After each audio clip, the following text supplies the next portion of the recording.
श्रीमद्भागवत गीता यथारूप। कुरुक्षेत्र के युद्ध स्थल में सैन्य निरीक्षण। जब कुंती पुत्र अर्जुन ने मित्रों तथा संबंधियों की इन विभिन्न श्रेणियों को देखा तो वह करुणा से अभिभूत हो गया और इस प्रकार बोला।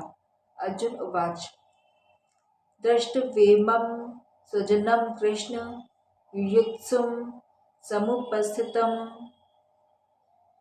सीदन्ति मम गात्राणि मुखं च परिष्वति।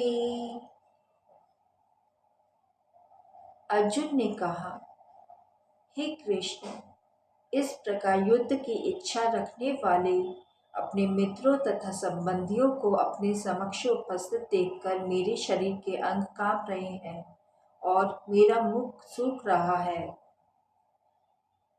तात्पर्य, यथार्थ भक्ति से युक्त मनुष्य में वह सारे सद्गुण रहते हैं जो सत्पुरुषों या देवताओं में पाए जाते हैं, जबकि अभक्त अपनी शिक्षा तथा संस्कृति के द्वारा भौतिक योग्यताओं में चाहे कितना ही उन्नत क्यों ना हो, यह इन ईश्वरी गुणों से विहीन होता है। अतः स्वजनों, मित्रों तथा संबंधियों को युद्ध भूमि में देखते ही अर्जुन उन सबों के लिए करुणा से अभिभूत हो गया जिन्होंने परस्पर युद्ध करने का निश्चय किया था। यहाँ तक उसके अपने सैनिकों का संबंध था, वह उनके प्रति प्रारंभ से दयालु था, किंतु विपक्षी दल के सैनिकों की असंख्य मृत्यु को देखकर वह उन पर भी दया का अनुभव कर रहा था। और जब वह इस प्रकार सोच रहा था तो उसके अंगों में कंपन होने लगा और मुंह सूख गया। उन सबको युद्ध भूमि मुख देखकर उसे आश्चर्य भी हुआ।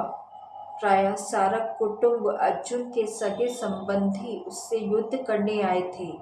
यद्यपि इसका उल्लेख नहीं है, किंतु तो भी सहज अनुमान लगाया जा सकता है कि न केवल उसके अंग कांप रहे थे और मुंह सूख रहा था, अपितु वह दयावश रुदन भी कर रहा था। अर्जुन में ऐसे लक्षण किसी दुर्बलता के कारण नहीं, अपितु हृदय की कोमलता के कारण थे, जो भगवान के शुद्ध भक्त का लक्षण है। तो प्रेम से बोलिए राधे राधे।